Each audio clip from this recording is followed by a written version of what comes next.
All right, happy holidays, everyone. I hope you've been having a good holiday season, a good year overall. Mine has been really nice. Things have been calm and peaceful the last few days. We're in that liminal space between Christmas and New Year's where I'm kind of half off work, so just lazing around watching perfume videos.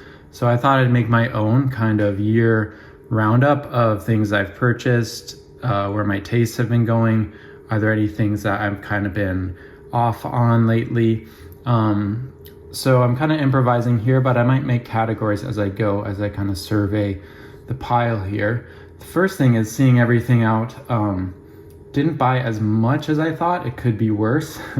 Maybe there's things I bought at the beginning of last year I've forgotten about. But the damage isn't too bad. I think it's more that I'm always thinking about buying perfume, but not always actually buying perfume. I kind of have an unwritten rule to no more than a bottle per month that I often break, but looking at this, it doesn't add up to a lot more than 12. Anyway, so here we go. I'll probably start with some more recent purchases first. Probably the biggest development this year has been a real obsession with patchouli. Now, I've never been off on patchouli. I never disliked patchouli, but I never really had any heavy patchouli, not Soliflor, but kind of where patchouli is the star type fragrances. I will say I've always known that my favorite patchouli are those that go really earthy, green, earthy, camphorous, smelling like wet dirt. My least favorite patchoulis are those that go kind of dusty, like the Portrait of a Lady patchouli. I could never get along with that. It's one of the few Frederic Malle I don't own. I don't like when it's dusty. That's when it tends to remind me most of the kind of hippie patchouli. Dusty, dry, almost scratches your throat. Probably what kicked it off was maybe 6 months ago in the heat of summer, finding this bad boy, Frederic Malle Monsieur, at a discounter. It's the cosmetic company store. They are kind of the outlet for all Estee Lauder brands, and they had crazy deals on this bottle. I think it was about $100. And it wasn't really on my radar. I had a sample of it, and I thought it wasn't for me, but I couldn't pass up that deal. Hardly wore it in summer because it's a big, heavy patchouli. But I started wearing it in fall and winter, and I really loved it.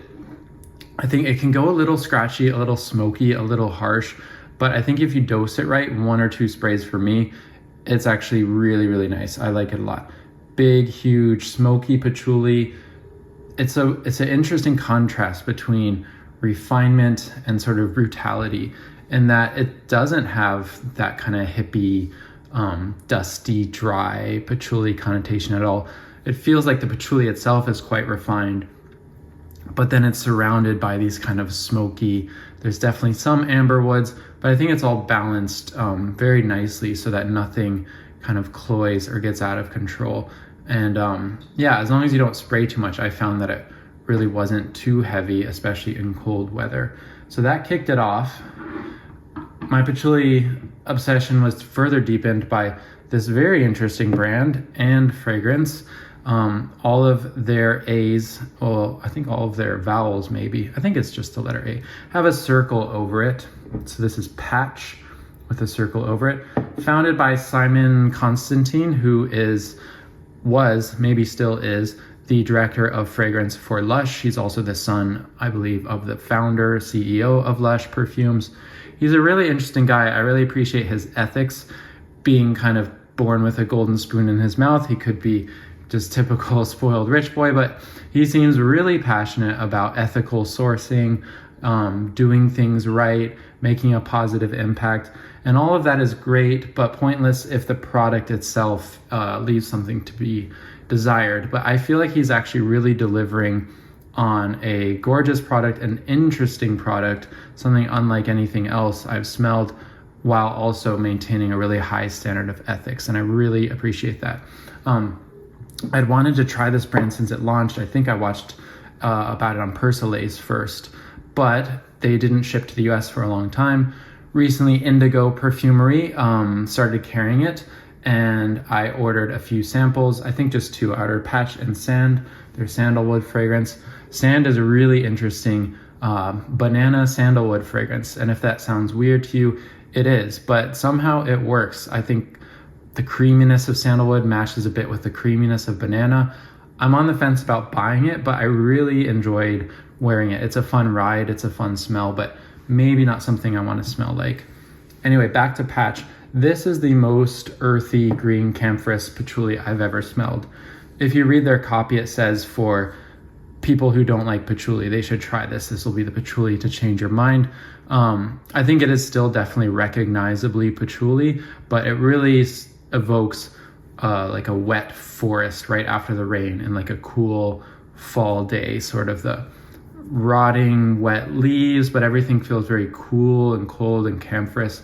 I adore this, and I plan to order, I think, the full Discovery set to try more. The one disappointment is they have a limited edition holiday perfume. I forget the notes, but it sounded really good, and again, it's only in the UK. So if you're in the UK, check out And Fragrance for sure. They're really unique. You can smell the Lush style in that they're a little rough, only rough in the sense that it smells like a lot of naturals, but not rough in the sense that it feels amateur. So a little rough just in the sense that it feels handmade. Like if you see handmade couture, I went to the Chanel, or was it Karl Lagerfeld retrospective. What I was struck by is the imperfection actually of the jackets, and that's what makes something really expensive and really beautiful, because a machine didn't just pump out this flat two-dimensional garment. Everything had a real three-dimensionality to it, and not imperfection as a mistake, but just not those perfect geometric lines that you see at Zara, where everything looks like it's literally two-dimensional. Anyway, so that really got me more and more into patchouli.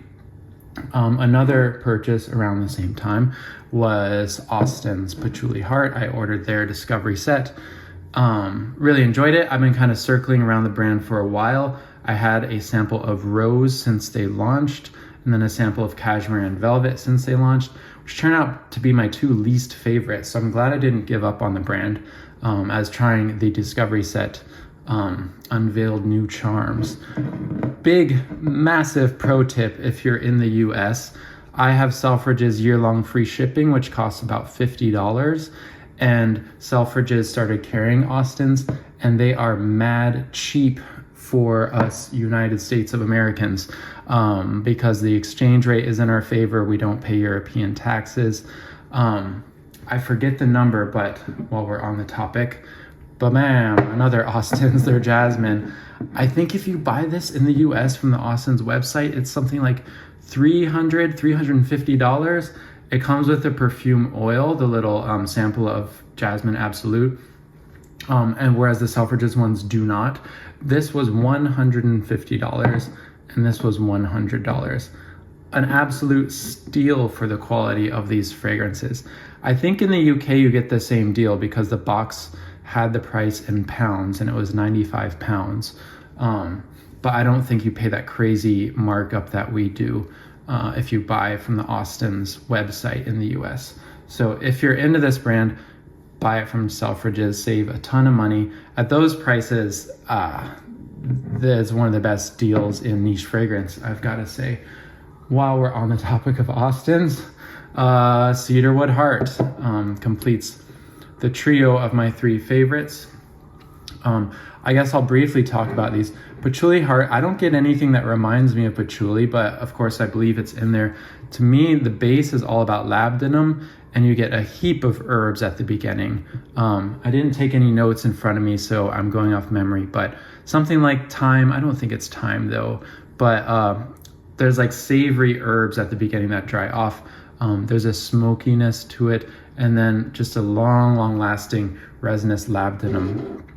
The cedarwood reminds me a lot of the Dior fragrances, and watching interviews with Chris, who started the brand, it seems like he's a fan of that era. I think we're similar generation. I think we remember the Eddie Slimane impact on fashion and fragrance, and I'm pretty sure it's a shout out.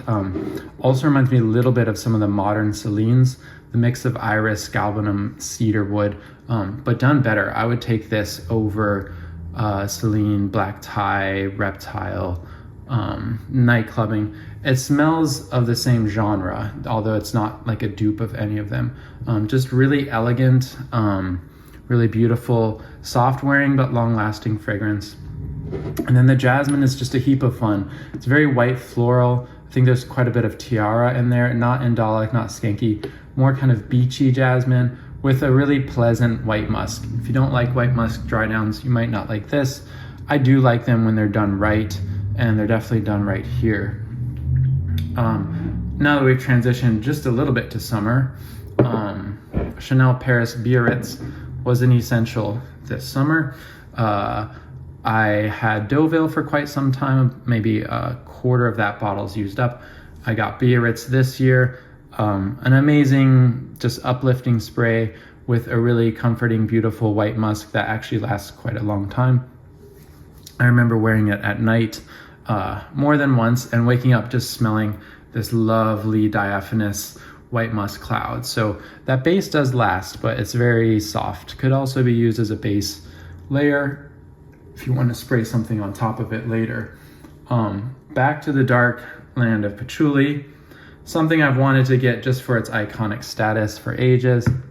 Amen. I've been concerned about the sweetness, but I blind bought it anyway when Fragrance Buy got a bottle which they advertised as semi-vintage, and I don't know what that means. I honestly don't really care. It smells good. It came unboxed. The sweetness doesn't bother me in the cold weather. I think it could be cloying in warmer weather, but yeah, it's nice. Is it overhyped? I don't know. I think maybe in terms of its place in history, it deserves the hype it gets. But I don't know if it's going to change anybody's lives. It kind of does what it says. It's patchouli, sweet, a little bit of coffee, but it's very kind of sweet and warm in the dry down, which if you're in the mood, that can be really nice. And then my most recent pickup in the patchouli department, Lutan's Borneo.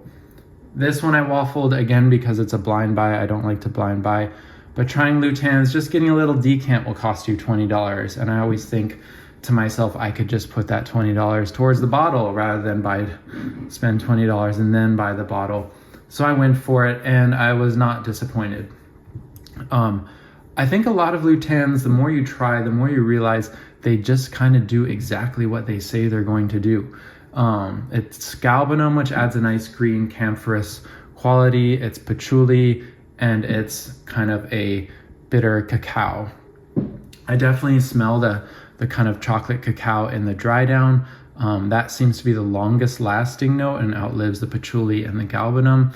I finally wore this for the first time on the same day that I went to go see Wonka, which was a really good and cute movie. And I was smelling the cacao as I watched the chocolate movie. But yeah, it's nice. I do see comparisons to Coromandel. I don't think they're overblown. I think they're just right. Watching a lot of people, they always have to address that fact. It's like Coromandel has the white chocolate, it's more creamy, there's probably more florals, it's a little bit more sweet. So you swap that for more of like a bitter, dry cocoa powder and get rid of the kind of sweet, ambery dry down, and you've got Borneo. So again, it's not mind-blowing, it kind of smells like I thought it would, which is a great thing because that kind of patchouli is right up my alley. Keeping with dark fragrances, so this is one of the themes, as I got a lot more dark and heavy fragrances, which usually isn't my genre. Probably my biggest comfort zone is kind of in the green, woody, foresty thing, which is a little stereotypical for men. So maybe that's why it's my comfort zone. Also florals, I always like a brightness. I don't really enjoy fragrances that are like dank and rich from start to finish. That's why certain patchoulis I don't like so much, but I feel like all the ones I've picked here have a brightness that comes from the camphorous aspect of patchouli. Because patchouli, you can't really pair it with citrus. Maybe someone has tried, but it sounds like a disaster to me. So to give brightness, it really is usually coming from camphor or maybe from incense or aldehydes or something like that.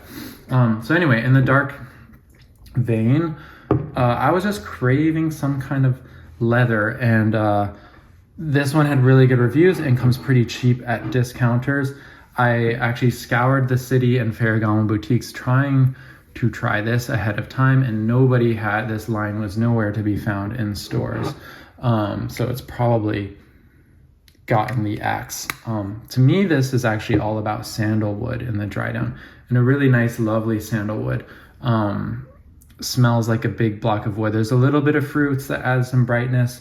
If I had a complaint, the dry down is maybe a little bit linear and simple, but I think part of it is just it's so well blended that from start to finish you just get one smell.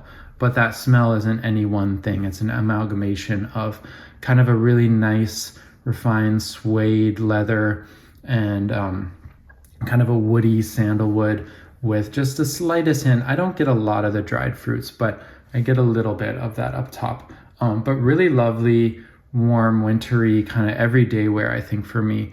Not too challenging, but really satisfying. On the challenging spectrum, actually, if there's a theme, a lot of these are blind buys. Ooh. Dusita, they discontinued Oud Infini. I had never, I did try it. I went to Lucky Scent. No, I didn't try it. They didn't have it, but the guy told me, he knew me from being in there, and he said, knowing your taste, I don't think you'll find it that challenging. And I was like, well, that's weird, because my taste is like, I don't really like animalics all that much. I don't like skanky fragrances all that much. Maybe he thought, I don't know, I was more out there than I am. But anyway, it showed up on discounters for about $200. I think it's still on discounters, but now for like maybe $300 or $400. But I gave in to the FOMO in that I don't own any real oud fragrances. And it's at once as challenging as people say and not. So to me, nothing of it smells fecal, but it does smell really animalic. Like this is pretty gross, but you know how dogs sometimes, I think it's usually because they have an infection or something, they will pull their behind across a carpet and sometimes it doesn't smell so good. It's like I haven't had a dog for a long time, but we had one who had, I think, an anal gland issue and had to go to the vet to have it drained. And there's a smell that reminds me of that. It's that animalic, it's that civet. I don't think it's coming from the oud. I don't think the oud is skanky. I almost wish he had made this without civet, just for me, but keep the oud and rose. But it's gorgeous. It's so smooth. It's really beautiful. I don't think it's that challenging. It's just so smooth. Yeah, I think that's the number one thing that keeps it from being kind of grotesque or difficult. It's just kind of gives you a little bit of a head turn. Like you smell it like, oh, that's so good. And then you kind of cock your head like, what else is going on in there? I've only worn it a couple times. I must say I am a little scared to wear it in public for people thinking I'm unwashed, but really glad I picked it up. And then let's see what else. I've got a smattering of random things here. Another, just like really happy to have it. I suppose I obsessively stalk retailers, which is something I've kind of done since being into fashion, and I find a lot of good deals. Maybe I just need something better to do with my life. But I've had a superstitious 10 ml for a long time, and I always wished I had gotten a bottle. And I heard rumors that it was coming back, although I still have yet to see it in stores or on Frederick Mall's website. But one day a bottle just popped up on Selfridges, and I'm pretty sure it was old stock, because that's happened as well. Once with Vanille Gallant from Hermes, which I almost ordered, but I didn't. I've been wanting it. It had disappeared from their website for months and months and months. One day a bottle disappeared. I waited and it disappeared again. So I ordered this ASAP, and that was it. It was gone the next day off their website. But I'm super happy. I love this perfume. Really strong, soapy aldehydic jasmine. To me, it's like a futuristic aldehydic jasmine because it smells so not metallic in the way it smells like metal, but it just reminds me of like a smooth, shiny surface. I always think, I wore this to an art fair, to Miami Art Basel, because it's hot down there. It's a good warm weather fragrance. But the smell of it reminds me of like a Jeff Koons big balloon dog that's made out of shiny metal. So yeah, it's super powerful. It's soapy. It's like the most futuristic, old-fashioned French aldehydic soapy perfume you can imagine. So gorgeous piece of work. Super happy to have it. Along the lines of Always Wanted, Eau Noir. Now I own the original, which I bought at the Dior boutique within probably weeks of it being released, because I was a huge Eddie Slimane fan, and I kind of followed everything he did at Dior when he was the designer. But I don't wear it very often. I wore it a lot back then. My bottle's about 3/4 empty. But the curry aspect, the spicy, savory, you've been cooking food aspect of that one makes it a tough wear for me today, although I don't think I'd consider selling it due to the nostalgic appeal. The new one is considerably sort of cleaned up and refined. It's like compression in music. It's like it's taken everything and just compressed it and smoothed it and lowered the volume. To be honest, I don't mind it though. It still smells. I spray it on. I'm like, oh, that's Eau Noir. That's the Eau Noir smell. But the details are the experience, the wearing of experience of it is different. Yeah, I already described it as well as I could. It's quieter. It's less interesting. I know for vintage heads, that's like a death knell. Like that's what happens to everything. It becomes really defined. It goes from being really defined and sharp and interesting and bold to being something that's like quieter, condensed, compressed, smoothed over.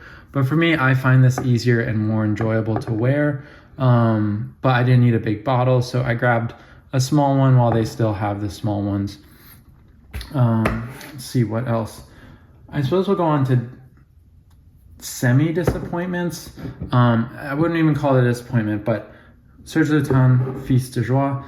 In summer, I was going through a real jasmine phase, just like right now I'm going through a bit of a patchouli phase. I wanted to try every jasmine. Again, had to be a blind buy. I was waiting for a 50 ml, but this was pretty cheap. I think 60, maybe 70. It's a disappointment only in the fact that to me, it's not all that much about jasmine. Definitely there's jasmine, there's white floral, but to me it's all about honey. It's very, very honeyed, and the honey is what kind of lasts the longest through the dry down.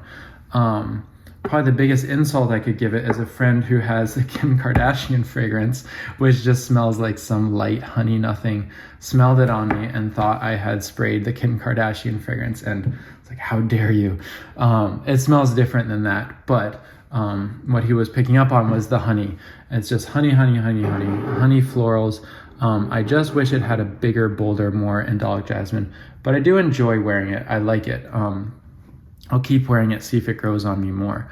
But I think just people's reactions to this have me thinking, oh, it's going to be like shockingly floral and deep and heady. It's a little heady in the sense that the honey gives it this richness, this thick, oozy floralness. So it's not a regret, but it's something that maybe didn't quite live up to the expectation. I guess while we're on that, these were not new purchases, but I was just thinking of what have I gone off this year. I haven't gone off Chanel, but I just haven't worn my Chanels all that much. When I do wear them, I still think, oh, these are amazing. These fragrances are great. But I just haven't been in the mood for Chanel as much. But a brand I've gone off on a little bit, partly just a bad taste in my mouth that I think they're probably going to discontinue a lot of these, is the Gucci. They've had a change of hands in the designer. This aesthetic is very much a signature of Michele, who designed Gucci and kind of remade Gucci, made Gucci relevant again with his like vintage, eclectic, thrift store, kooky style. It's not really my style, but I really appreciate what he did for the brand and his artistry. And then, you know, he becomes hot for a minute, he starts to lose some of the heat, and the brand just dumps him and starts putting out just generic luxury clothes. And I think along with that, they're going to dump a lot of these fragrances, and that just kind of pisses me off. So I wore this the other day and I thought, it's nice. I almost thought maybe I should just sell it. And then by the end of the day, I thought, no, it's an enjoyable wear when you kind of want just a nice, fresh, woody, blackcurranty rose to just throw on. It does the trick. I bought these from discounters. No way in hell I would pay full retail for this line. I also have Hortus Sanitatis, which I still like a lot, but these Gucci bottles just totally get forgotten among my collection. And I won't be investing any more time in the brand after what they've done to their designer. And then let's see, on other hollowed brands that were maybe a tiny disappointment, Heaven Can Wait. Sort of like, I don't know, sort of like the Lutens, except I like the Lutens a lot more. This kind of just does exactly what it says. No surprises. I think Jean-Claude Elena is one of my favorites, so I was really excited to try it, and then I smelled it, and I was kind of like, kind of smells like Guerlain Louis, which I already have. It's a warm vanilla, clovey thing. Wearing them more, I think the biggest difference between this and Louis is it wears differently. Jean-Claude is just so masterful at controlling really precisely the way something wears. And I think Louis just kind of sits, like just plops on your skin and just kind of sits there in a big like gooey chunk of benzoin. Whereas this has better diffusion. It feels lighter, but also more perceptible. It's a beautiful wear. I brought it to Thanksgiving and I really enjoyed wearing it then. I'll probably get around to getting a bottle, but I'll hope to find it at the outlet store for a really good price. So I like it, but I just think probably it never could have lived up to the excitement of a new Jean-Claude Elena for Frederic Malle, because his Frederic Malles are just iconic. And so it was just a little bit of a letdown, but still a nice fragrance. I think these are just kind of outliers, but I thought I'd mention them. Susan Kaufman by Byredo came out with a fragrance oil, and it's the first Byredo I've bought in a long time. The only Byredo I own is M Mink, and I must have bought that 6 years ago.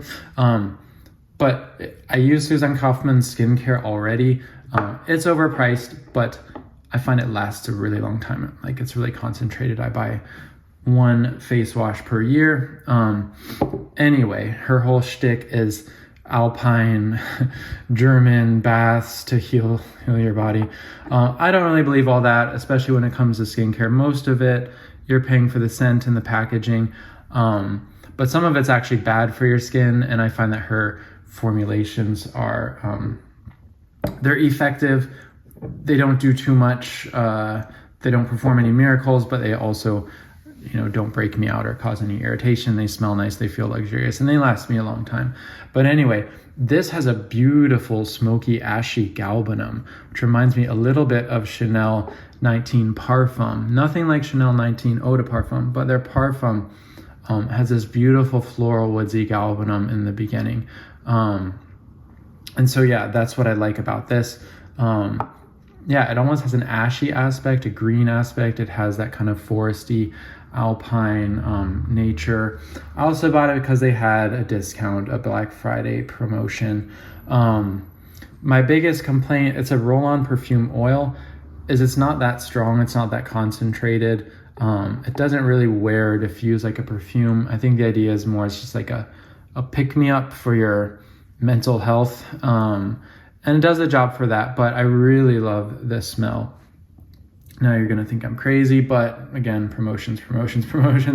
I got the body oil as well. I think this is a better deal because it smells almost just as strong as this, but it's a lot bigger. If you do wear this all over your body, you could wear it easily as the fragrance of the day. They smell exactly the same. I suppose this is meant to be more concentrated so that you can just put a little on your pulse points, but it's not like an X-ray where just a little on your pulse points and you'll smell it, diffusing. It's more like a little on your pulse points, and if you smell your pulse points, you'll smell it for a few hours. But gorgeous smell, limited edition, Not worth massively going out of your way for, but if you like body oils, if you like these kind of things, I tend to not use too much body oil because I don't have very dry skin, but I can put this on my arms during winter to get a really lovely after shower smell. And then, oh, I put this here just when I was talking about Austin's. A lot of people rave about the Austin's. Gosh, we're running out of room here. The Austin's jasmine candle. But nobody mentions this is the skankiest, most indolic jasmine smell I have ever smelled. It's a huge, gorgeous candle, but be warned, if you do not like indolic jasmine, this candle is going to be your worst enemy. From a certain distance, it really smells like outhouse. It smells like somebody pooped. And I, again, had a friend notice this. They're like, it smells like shit in your hallway. And I was like, it's the candle. You're experiencing indoles. I was so excited they'd experienced indoles. But when you're close up, you get that heady jasmine. But from like far away, somehow, like the throw of it gives big indoles. I love it, but I don't know if I would burn it for company. They might think that someone just used the bathroom. But huge indolic jasmine, and nothing like the jasmine perfume, which is interesting. Great burn though. I think following Chris's Instagram, I think he does, again, I don't want to misrepresent his job because I think he's more of like an evaluator. He connects brands to noses, things like this, but he posts a lot of candles for different brands. So I assume those are things he worked on. So I think he really knows what he's doing when it comes to candles, and perfect, flawless burn. Way better than Mr. Kirkjan, which has burned really well, but the wick is fairly off center. So I'd like to try more. I'd like to try the cashmere and velvet, although I don't like that fragrance. But from my experience from this, the fragrance is not a good stand-in or representation of how the candle smells. And finally, the big boy I'm wearing today. Again, I feel bad hyping this up because almost no one can smell it. I only happened to get a bottle out of pure luck, chance, and connections, but probably the most special purchase because I love Anne Demmelmeister. I love her work. She hasn't designed for her brand for several years now, but she apparently did the perfume, designed, creative, directed, whatever, the perfume. So it's great that it's not like the brand just cashing in on her name after she left. It's something that was a passion project of herself. My only complaint, just as far as my own style and taste, is I think it's pretty retro, vintage, masculine smelling, but the ingredients, it's a true parfum, it's a true X-ray, and just smells so deep and so rich, so impossibly rich. It's as close as I've come because I don't really collect or go after vintages. It's as close as I've come to what I imagine something from like the 1900s X-ray might smell like, which makes sense when you look at Anne's designs. They're very like poetic, like Victorian. She loves to reference Rimbaud. So very like 1800s dandy, but modernized with the way she kind of twists and distorts garments, which is what has been missing since she left, unfortunately, in the brand. But it very, very perfectly, I couldn't think of a more perfect smell to fit into her world. Hopefully one day it will get wider distribution. I'm a bit greedy and lazy to make and sell this decants myself, although I'm sure a lot of people will be interested, but I'm sorry. Maybe I'll contact the friend of the brand and see if he could get me samples to distribute, telling him that, you know, I have an audience of people who are salivating to try this. But if you're in Amsterdam, her boutique sells it. I imagine one of these days, other boutiques that sell Anne Demmelmeister, my first guess would be like Dover Street Market, might get the fragrance in. But as of now, I think the only place you can buy it is online or at her boutique in Belgium. But yeah, I think probably the most special fragrance I've gotten of the year. As I admitted in my review, it's maybe not 100% my style, the wheelhouse of kind of smells I want, but I just really appreciate it for its artistry and beauty. Anyway, there's my fragrance roundup. Hope you enjoyed. Let me know what's your favorite fragrances of the year or if you've tried any of these. And Happy New Year.